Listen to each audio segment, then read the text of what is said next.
Okay. Okay, hi, Ms. Rose. Hi. Okay, so for my assignment, I'm going to ask you a few questions. Okay. Who inspired you to be a teacher? My mom inspired me to be a teacher. I grew up in like an education world. Like all of my aunts were educators. My mom was an educator. And so I did not go to the school that my mom taught at, but like my whole summer was in her classroom. Mm-hmm. So I just kind of watched my mom throughout my entire childhood growing up, and I always knew that I wanted to be her whenever I grew up. And so it was very easy. I feel like it's in my blood. Like, it's all I've ever known. Right. And so yeah, definitely my mom. So I've watched her since I was a baby. Awesome. What is your philosophy of teaching? I think one of my main goals in teaching is just fostering a love for learning. Mm-hmm. Whether that learning is taking place in the classroom, outside at recess, there's always something to learn.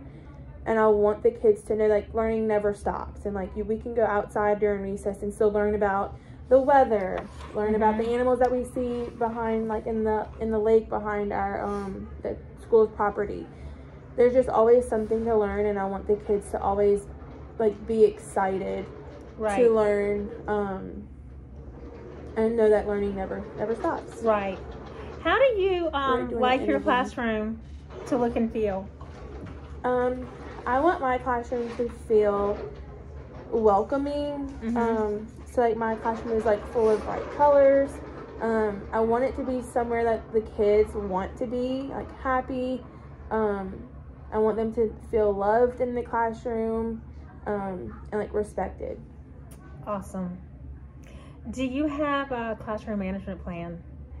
I do have a classroom management plan. It definitely changes throughout the year depending on what type of kids are in your classroom. What works best for me is positive rewards. I try not to focus on like negative behavior. And sometimes it's hard. Right. Sometimes it's very hard. And I feel like the kids want to be like praised in a positive way, and so I use these little punch cards. And it's something that, I mean, it changes. It just, you have to find what works in your classroom. And these punch cards they get this little punch card, and there's 10 numbers on there.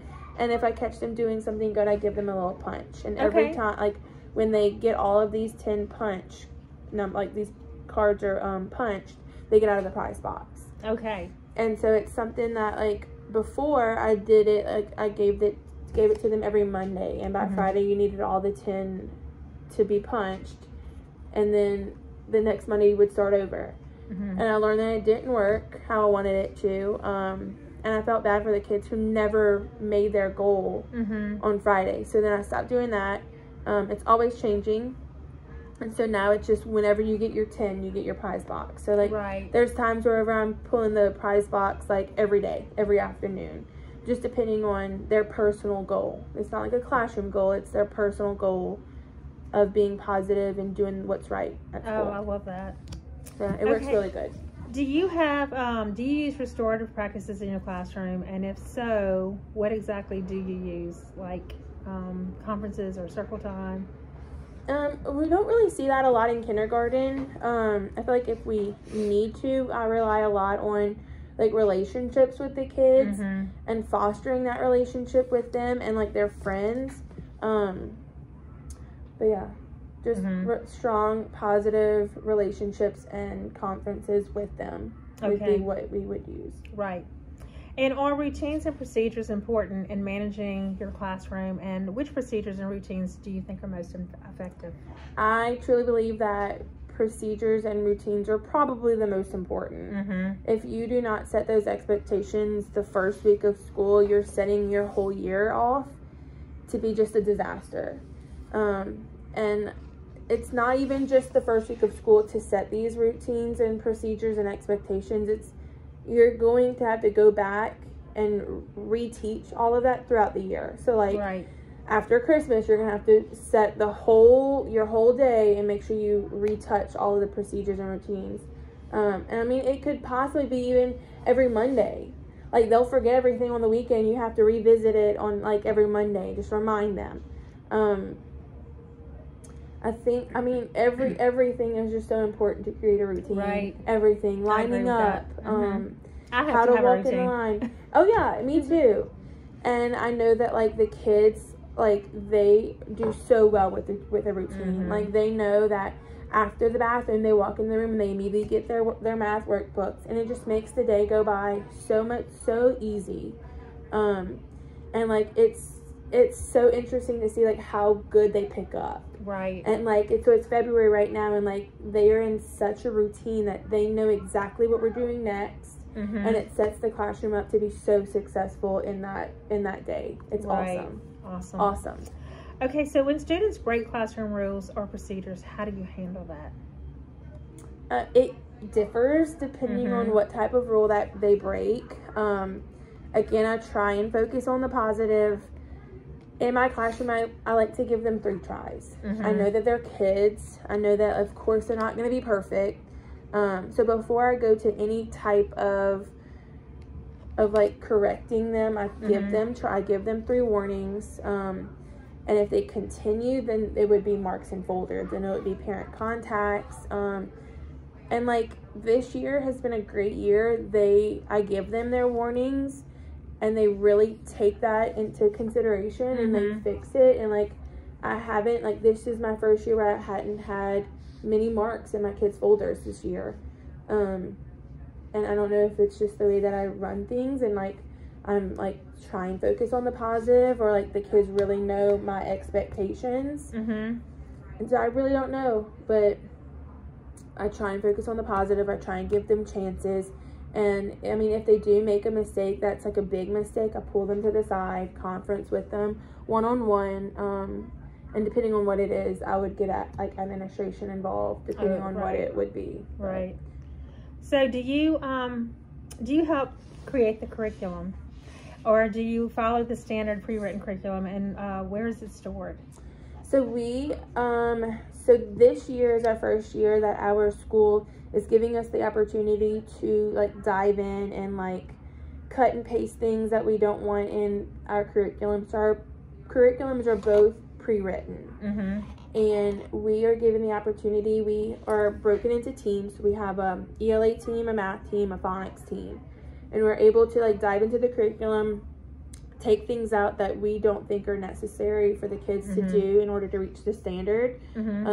And so we're able to delete things, we're able to add things, which really makes a difference. We see that in a lot of the curriculums that we use, some activities are not age appropriate, and so we're able to change those activities to make it more kid friendly and on their true level. So this is our first year of being able to do that, and we have seen a big difference in how they understand and how they're able to meet their standard. That's awesome. So what has been your most successful moments in working in education? So this is my 4th year, and I think all of the aha moments that you see, and it might take them months to reach that aha moment, but the second that they do, it's the most rewarding feeling you'll ever feel. And like you've worked one-on-one with this student, and like just something so little as like learning a letter sound, and like just celebrating that.